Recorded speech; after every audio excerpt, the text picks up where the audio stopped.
آب و دانا، پلٹنا جھپٹنا جھپٹ کر پلٹنا، لہو گرم رکھنے کا ہے ایک بہانہ، پرندوں کی دنیا کا درویش ہوں میں، یہ شاہی بناتا نہیں آشیانہ۔ تو زندگی مشکل مراحل سے گزر جانے کا نام ہے۔ اقبال نے کہا تھا ہے شباب اپنے لہو کی آگ میں جلنے کا نام۔ یہ زندگی آسان نہیں ہے، یہ حالات کی تلخیوں کا مقابلہ کرنے کا نام ہے، یہ ضبط نفس کا نام ہے، یہ اپنے من کی تربیت کا نام ہے۔ حضرت امام راضی سائت کریمہ کے تحت لکھتے ہیں کہ جب بچہ شکم مادر میں ہوتا ہے تو وہ 3 پردوں میں ہوتا ہے، ایک جھلی کا پردہ، ایک رحم مادر کا پردہ اور ایک پیٹ کا پردہ۔ تو 3 پردوں میں وہ بیچارہ بڑی عجیب سی حالت میں ہوتا ہے۔ یہ اس کا پہلا مرحلہ ہے تخلیق کے بعد۔ اس کے بعد پیدائش کا دوسرا مرحلہ ہے، یہ زچہ بچہ دونوں کے لیے موت و حیات کے مرحلے ہوتے ہیں۔ اس کے بعد وہ پیدا ہوا، اس دنیا پہ آیا تو اس کی مشکل کیا ہے؟ زبان ہے، بولنا نہیں جانتا،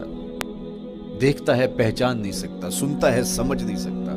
ہاتھ ہیں پکڑ نہیں سکتا، ٹانگیں ہیں چل نہیں سکتا۔ کتنی مشکل بن گئی، یہ سب کچھ چیزیں ہونے کے باوجود بھی وہ بے بس دکھائی دیتا ہے، اس کو دودھ مانگنے کے لیے بھی رونا پڑتا ہے۔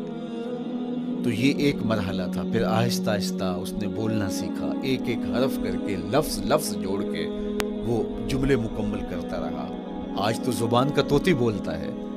آج تو بات کریں تو جو ہے وہ ماحول تھم جاتا ہے، لیکن انسان ذرا پلٹ کے آغوش مادر میں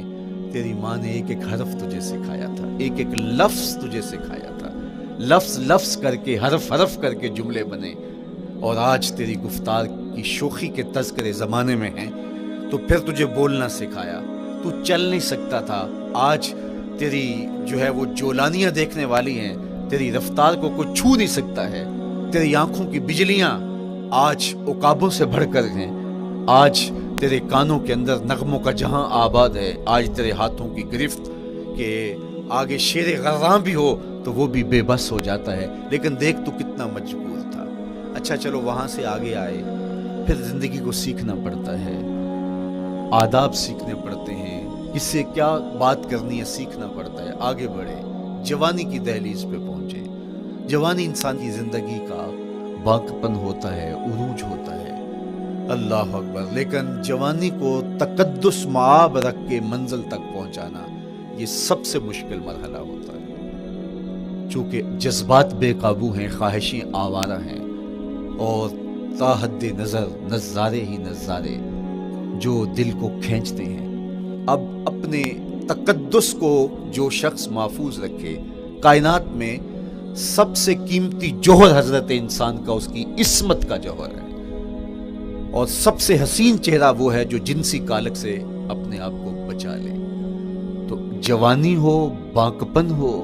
اور پھر اپنی خواہشات کو بے قابو نہ ہونے دیا جائے، سب سے مشکل مرحلہ پوری زندگی میں یہ آتا ہے۔ کسی نے کہا تھا کتاب زیست کا ایک اور باب بیت گیا، شباب بیت گیا، ایک عذاب بیت گیا۔ تو شباب کا ختم ہونا اور اس کو خیریت سے منزل تک پہنچنا،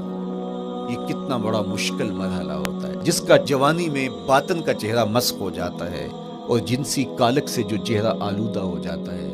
اس کا عفت کا دامن داغدار ہو جاتا ہے۔ تو اس لیے وہ چہرہ تاباں ہے، وہ چہرہ روشن ہے، وہ چہرہ منور ہے جو اپنے آپ کو کالک نہیں لگنے دیتا اور اپنی عصمت کی حفاظت کرتا ہے۔ میرے حضور نے بھی ارشاد فرمایا سبعۃ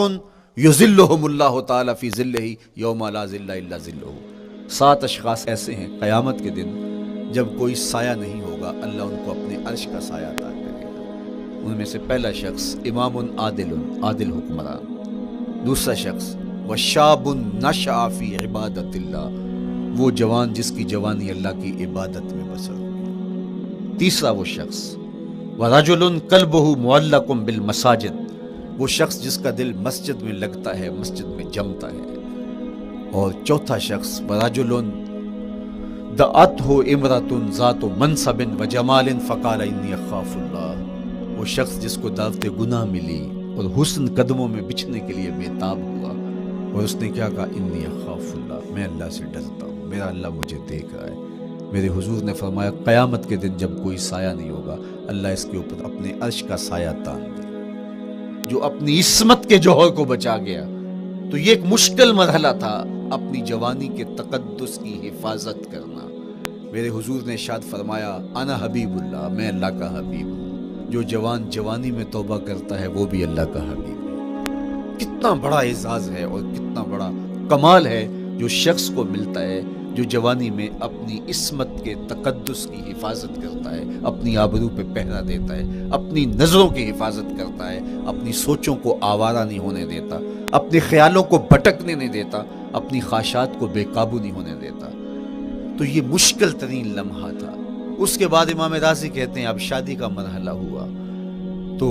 پہلے خود اپنی ذمہ داری تھی، اب کسی کا بوجھ بھی اٹھانا پڑا، یہ اگلی مشکل آ پڑی۔ پھر بچے ہوئے تو پھر اپنی زندگی تو ختم ہو گئی، پھر ساری زندگی، پھر بڑھاپے میں چلے جائیں، ارذل العمر تک چلے جائیں، یہ ساری زندگی مشکلات لقد خلقنا الانسان فی کبد۔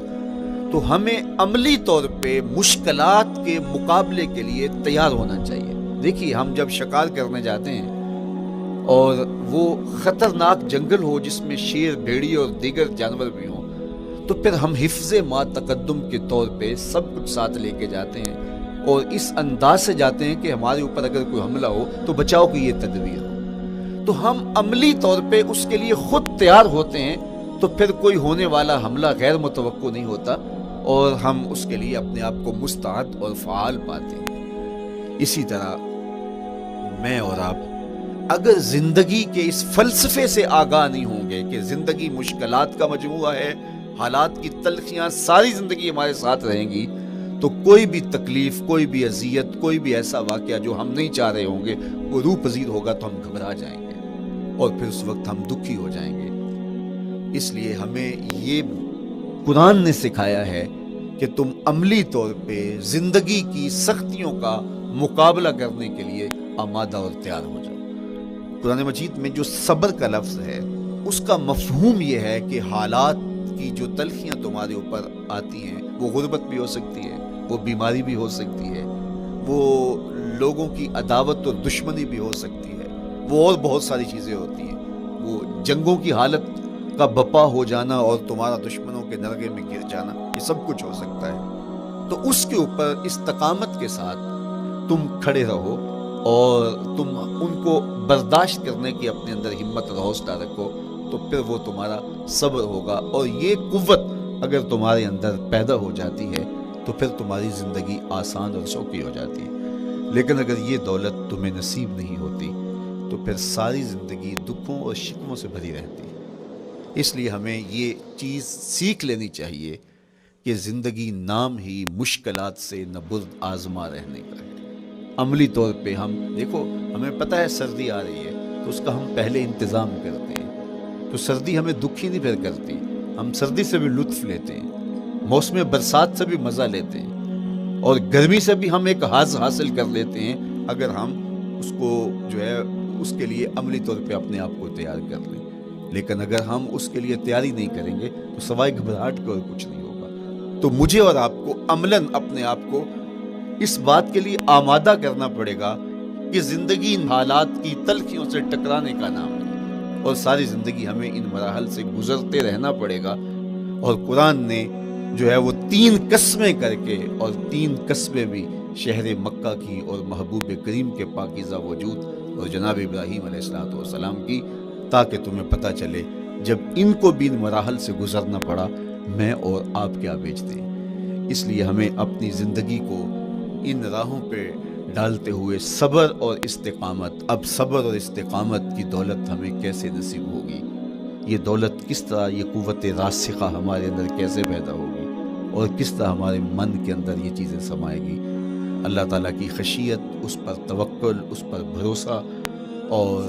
اللہ تعالیٰ جل شانہ کی طرف سے ہر کام کے ہونے کا یقین ہمارے اندر یہ استقامت اور یہ حوصلہ پیدا کرتی ہے یہ چیز۔ اس لیے مجھے اور آپ کو اپنی پوری زندگی میں اس عمل سے گزر کر کے اپنے آپ کو مضبوط ترین صورتحال میں لا کے کھڑا کرنا پڑے گا، اور یہی زندگی کا جمال ہے۔ تو اب پھر دیکھیے قرآن کیا کہہ رہا ہے، لا اقسم بہذا البلد وانت حل بہذا البلد ووالد وما ولد، 3 قسمیں کی۔ اس کے بعد ارشاد فرمایا لقد خلقنا الانسان فی کبد، ہم نے انسان کو مشکلوں میں، مصائب میں، آلام میں رہتا ہوا پیدا کیا۔ کہتے ہیں جب حضرت انسان کی تخلیق ہوئی